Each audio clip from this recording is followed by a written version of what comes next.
Türkiye'nin standartlarının, demokratik standartlarının, hayat standartlarının, ekonomiyle ilgili standartlarının Avrupa Birliği'nin normlarına ulaşmasında ne zarar var? Açın fasılları, görüşmeleri tamamlayalım. Bunlar bitsin. Sonra biz mi girmek istiyoruz veya istemiyor muyuz? Siz bizi almak mı istiyorsunuz, istemiyor musunuz? Onun kararını o zaman verelim. Ama bugün bloke ederek, bugün bunu engelleyerek sadece açıkçası biz sizi alıyor gibi yapıyoruz, biz size giriyor gibi yapıyoruz sözünden başka hiçbir mana taşımadığını da belirtmeliyim. Bu konuda Fransa'ya büyük bir görev düştüğüne inanıyorum. Fransa bu konuda çok daha önemli olduğunu düşünüyorum. Çünkü 5 tane fasıl şu anda Fransa'nın blokajı altında.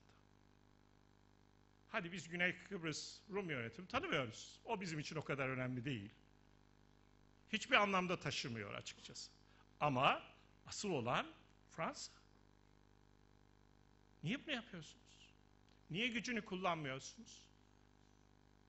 Ve Fransa-Türkiye ilişkisi, ekonomik ilişkileri bugüne dayanmıyor. 16. yüzyıldan gelen bir ilişki. Daima Avrupa'da birbirimizle beraber olduk. Ve ayrıca başka bir hususu daha söylemek isterim. Sadece Avrupa Birliği açısından değil. Kendisini doğrudan doğruya ilgilendirmeyen, tarihte yaşandığı iddia edilen bir takım olaylara Türkiye, Fransa ilişkilerini esir almamalıdır. Böyle bir işe girmemelidir. Bu hiç kimseye bir faydası yok. Bırakın tarihçiler o konuyu tartışsın. Ama bu tip siyasi kararlar alarak Türkiye-Fransa ilişkilerini daha da zora sokmamamız lazım. Bunları ben kendisine hepsini söyledim. Burada sizlere de söylüyorum. Hepimize görev düştüğüne inanıyorum. Dolayısıyla Fransa ve Türkiye, Fransa Avrupa'nın önemli bir ülkesi. Bugün de önemli, yarın da önemli olacak. Türkiye, Avrupa'nın 6. büyük ekonomisi. Dünyanın 16. büyük ekonomisi. Bizim inşallah kendi hesabımıza bu istikrarımız devam ettiği sürece bunun çok daha ilerlere gideceğini herkes biliyor. Ve birbirimize karşılıklı olarak muhtacız. Ve bu birlikteliği mutlaka yaşatmaya ve geleceğe taşımak zorundayız. Lüzumsuz bazı şeylerle, iç politikaya dönük birçok kişiyle de görüştüm parlamentoda da, bunlara esir etmemeliyiz ilişkilerimizi. Özellikle bu hususu belirtmeyi de tekrar faydalı buluyorum. Evet, sözlerimi daha fazla uzatmak istemiyorum. Sanıyorum ki burada yapılacak tartışmalar ve çalışmalar Avrupa Birliği hem Türkiye ilişkileri hem Fransa ilişkileri hem de Avrupa Birliği'ne dönük birçok aydınlatıcı noktanın ortaya çıkmasına da vesile olacaktır. Ben tekrar hepinize saygılarımı sunuyorum efendim. Teşekkür ederim.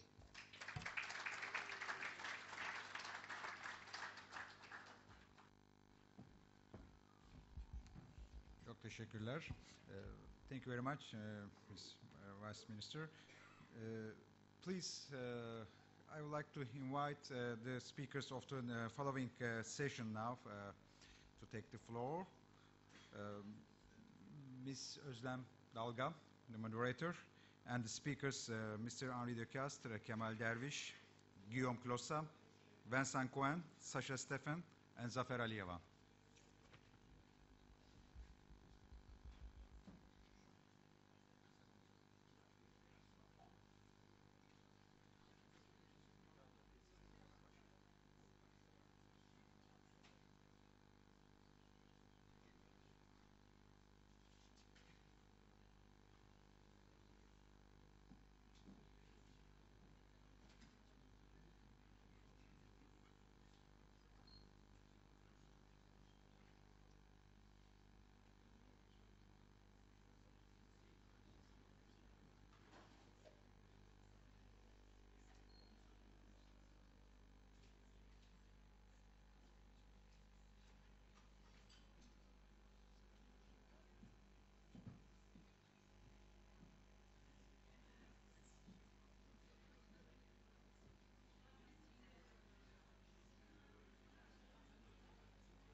başlayalım. Öyle mi istersiniz? Ha?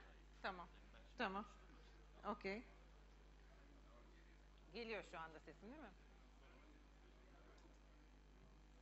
Okay. So welcome to the Recovering from Economic Crisis session, everybody. We will begin because we're already late for half an hour. We have a major, big question to tackle in this session, how to restore growth in Europe. That's the question we are going to address. We have very distinguished panelists here today with us. There's 6 of them. I will not introduce them because you know all of them already. Let's begin with Henri de Castries. I'm practicing my French. Excuse my French if I pronounce wrong your names. You've heard the discussions. What do you advise? How do we restore growth in Europe? As Madame Fleur said, is the crisis a chance for Europe to go with the reforms? First, should we speak French, English? French. The language is English for this session. Okay, if the language is English for this session, it's not a problem. Well, I will refer back to what I said yesterday. I think the times we are living through are really a new renaissance. There are a lot of opportunities. Innovation has never been so strong. The pace of this innovation has never been so fast. So it's really a world of opportunities. Why do we see that as a threat in Europe? Probably because there is a lack of long-term vision and because there is a fear that the model we have been experiencing over the last 40 to 50 years might be threatened by this evolution. Very frankly, when I look at it, I think it's a fair evolution because for years I've been hearing well-intentioned spirits in Europe which were asking for more development in the rest of the world. This development is happening. The world growth has been increasing, in fact. Growth has never been so strong in the world overall, even if it's going down very, very recently. But if you take the last decade, growth has been accelerating. It's not coming from the same places, but it's coming from the same factors as usual. What's creating growth in our modern economies is an efficient combination of capital, labor, and talent or innovation. And the question is the way we manage to bring these factors together and extract from them a maximum efficiency in Europe. And what we can very clearly see is that we have been very efficient in the decades between the 50s and the 80s.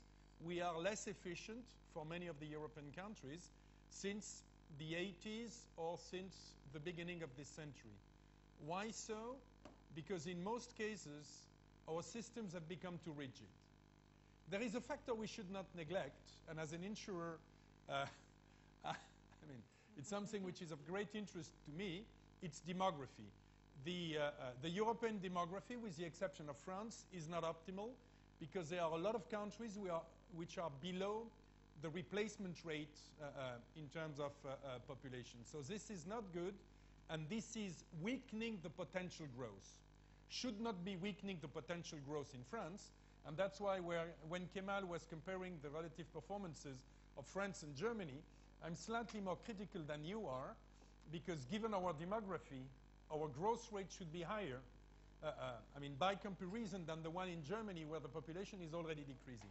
But if you set aside the demographic factor, I think we've not been efficient enough in maximizing the benefits we can take out from capital, from labor, and from innovation and technology. Why so? Well, because the big elephant in the room in most of the European countries is public spending. I'm not going to say that public spending is not necessary. Public spending is necessary. If we want to have democracies, if we want to have states which are able to provide a minimal social network, of course we need public spending. And we need public spending to invest in the future. But the problem is that public spending has gone out of control in a significant number of countries, and that this public spending most of the time has not been directed towards investing in the future, but much more towards, I would say, maintaining a level of entitlements which is not affordable anymore and which has been extended too largely in the 80s, 90s, with a very strange belief that growth would be indefinite and that we could live on it for decades. So I think the first thing we have to address, and this is extremely true in my country, I mean, if you look at the French situation, I mean, the London Olympics are over, but we would have won the gold medal by far in terms of public spending. We are at 56% of GDP. 56% of GDP is 10 points more than the European average, 20 points more than the US. These 10 points in terms of spread are representing 200 billion euros a year, because the GDP is around 2 trillion. 200 billion euros a year, which are not invested in the industrial sector, which are not invested in manufacturing capabilities, in the modernization of our services, which are not invested in the future, and therefore do not enable us to maximize our growth, to maximize our employment. So restructuring the states, restructuring public spending is, I think, one of the key priorities. And there is a significant risk of misunderstanding. In many cases, spending has been facilitated by the indebtedness of the states, bringing the debt higher because this was facilitating spending. It's nice and virtuous to say that you want to reduce the deficits, but everything relies on the way you are going to reduce these deficits. If you reduce the deficits by increasing taxes, you just decelerate spending further when you are at these levels of spending. You have to decrease spending first by you have to decrease the deficits first by decreasing the spending. Second, you have to be sure that the spending I would say the expenses you are going to cut are not going to be investment expenses, but that you are really going to reduce what I would call the general expenses of the state or of the social system. If we don't do that, we won't survive because the system is unaffordable. So dealing with public spending in Europe is a major necessity. Some states have started to do it by cutting the real evolution. It's the case in Italy. It's the case in Spain. It's not the case so far in France. I mean, we have a tendency to be too complacent with ourselves. We say that we are virtuous because we increase next year less than last year. This is not becoming virtuous. I mean, if you are too fat and if you have to give up weight, the fact that your weight will increase less next year than the year before doesn't mean that you are getting in better that you are going to be in better shape. You still have a problem. So restructuring public spending is a priority. The second thing I think, if we want to restore growth in Europe, is to continue to rebuild or restructure the European house in terms of governance, in terms of processes, in terms of convergence of the economic policies. It's clear that it's a very, very complex house. I mean, sometimes some people have a tendency to compare the governance of Europe to the map of Chernobyl. Something big, extremely complex, where smoke is coming out from every open window with a very major risk of explosion. I don't believe it's going to explode. If we look at Europe over the last 3 years, I think more progress has been made in 3 years than in the 20 years before, because difficulty has forced us to face the real issues. I think now we have built the emergency plan. I mean, the house had a very big risk of collapsing. I think what has been built since 2008 avoids the risk of immediate collapse, but doesn't build the house of the future. If we want to have the house of the future, we need to have a better economic convergence. We need to do the structural reforms we need to do the structural reforms, and we need to change the governance and to have a much more flexible Europe. I would say on the structural reforms, I'm not going to be very long. I'll just mention one or two topics which for me are very interesting. Of course, we need to reform the labor laws in a significant number of countries, and to that extent, it has to be a trust relationship between the business circles and the governments. The rigidity is coming from the fact that there is no mutual trust. We have to be Schumpeterians as opposed to dirigists. We have to understand that if all the efforts of the states are directed to prevent an efficient and immediate restructuring of the ailing sectors by taking money out of what is functioning well to reinject it in areas where things don't work, we are just going to be counterproductive. I'm very impressed by the fact that the US have been able to reinvent themselves by letting some industrial sectors disappear or shrink, but at the very same time reinvent other things. I mean, if you look at the contrast between the automobile industry in the US and the Googles, the Apples, the Microsofts, it's the example of a living economy.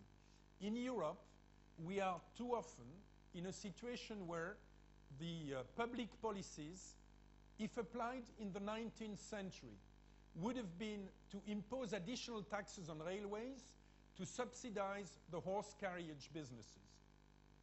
I hope this metaphor is explicit. We have to avoid that. Second example of structural reforms, education.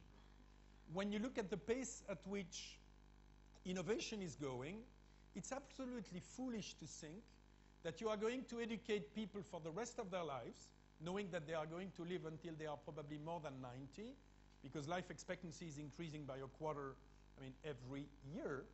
It's foolish to think that people will be educated between age 6 and age 20 or 25, and then will not have to re-educate themselves for the next 60 or 70 years. We have to totally rethink the educational system, because knowledge has to be refreshed now every, maybe not 5 years, but 10 years, 15 years, 20 years. The systems, the public systems, do not really address that properly. It's a second example of very key structural reform. The last point I would like to mention in terms of governance, I'd like to use a very simple metaphor. Europe today is too, it's a sort of heavy mechanism looking absolutely like a big whale in the sea. Whales are powerful, they can be efficient, but they are overly centralized and unflexible. The efficient systems are the systems which are organized like a school of fish. It's the same DNA, it's the same common vision, but it's much more flexibility, it's much more ability to resist to stress, to accidents, to disasters. We have to reinvent the structure of our democratic systems, because the society now is much more granular than before. The reactivity is much closer to the final customer or to the voters.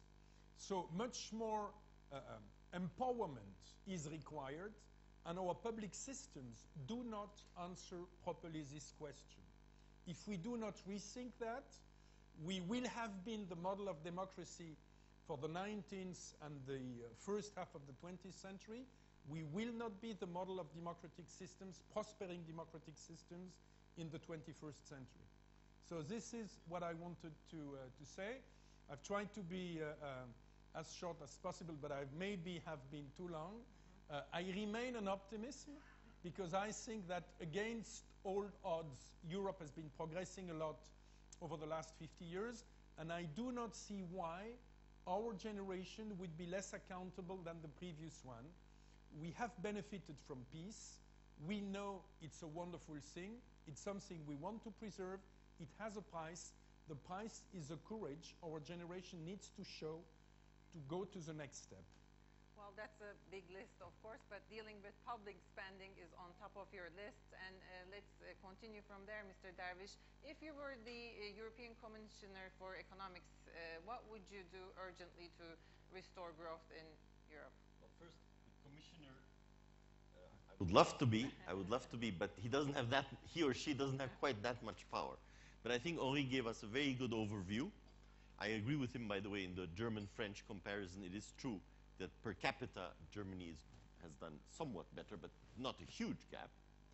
But I must say, I want to go it from a slightly different angle to balance a little bit, Henri. After all, I'm a social democrat. So he's right. Deep reforms are needed. Particularly the whole whale and fish analogy, I think, was excellent, because in today's world you have to be extremely networked and quick and rapid, and you know, I think you explained that extremely well. However, the comparison to the US, I'm going to start from there. The US democracy and US capitalism, as it is worked over the last 10 years, in my view, is unsustainable. It is more unsustainable than Europe, to be provocative. Why? And I think the US elections in the end ended the way they did because of this. Because in the last decades, from 1980 and particularly in the last decade, the top 1% of US households, which were earning 8% of national income in 1980, 8%, has gone to about above 20, depending on how you measure it, capital gain, 24%. So the top 1% in the US now is earning 24% of national income. The median US income, the median income in America, in other words, not the arithmetic average, but if you take randomly one family, their real income has essentially not increased at all for 20 years. Okay? That is why that's not the case in France. Real income of the median French family has increased. France is one of the very few countries in the OECD, the other being, interestingly enough, being Turkey, that has not had a deteriorating income distribution. So there is, you see, there is an equilibrium. Now, I am quite sure that many, and I said it during my opening speech, many things have to be done in Europe and in France. But to go the other way, to think that the market economy on its own, with minimum state regulation and intervention, can create a socially, politically, ethically sustainable society, I think is wrong. I'm not saying you said it. There has to be, together with the market, an active redistributing state. And what is the optimal size of that state? How does it, that's the big question for Europe. Now, again, when we live till 95, you know, or it cannot be, we can't have the same retirement system than we had 20 years ago. Absolutely right. When we have to face global competition from China, from India, from Brazil, and so on, one has to adapt to it. Old in horses, I mean, we love horses, but you know, industries that represent horses rather than railways or airways, obviously one cannot put more and more money into them. All this I fully agree. But at the same time, Europe, in my view, has to find ways to preserve the strong social solidarity that it has created. It is a wonderful thing. It is not something you can measure in terms of GDP. It goes beyond GDP. It's a question of happiness in the society, well-being, social peace, and just, you know, a society where you want to live. And moreover, although they're somewhat different, we have some examples in Europe which actually have a strong growth performance, good markets, competitive markets, and state expenditures which are close to France, in Sweden and in Denmark. So, okay, one can say these societies are small, they're integrated, they're lucky. Denmark, in fact, is the one society in the European Union that has the highest state expenditure to GDP. 57% beats France by 1%.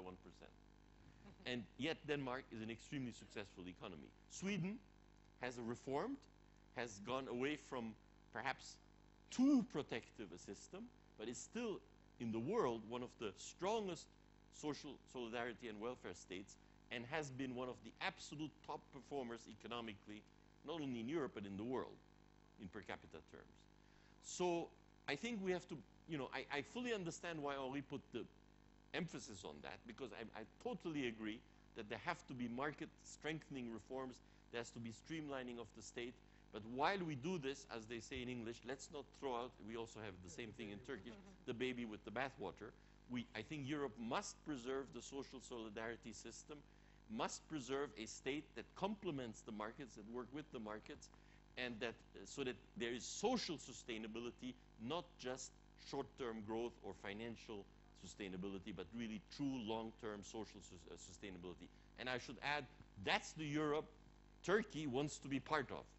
And that's the Europe which is needed because it exists neither in China, by the way, a so-called communist country with a terrible income distribution, nor in the United States.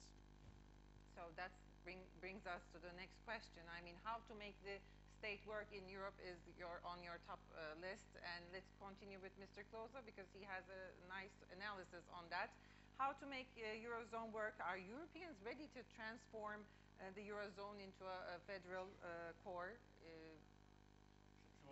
First, I'd like to say that I fully agree with Henri Lecastre and Kemal Dervish on what they said. I think it's important to have a common analysis because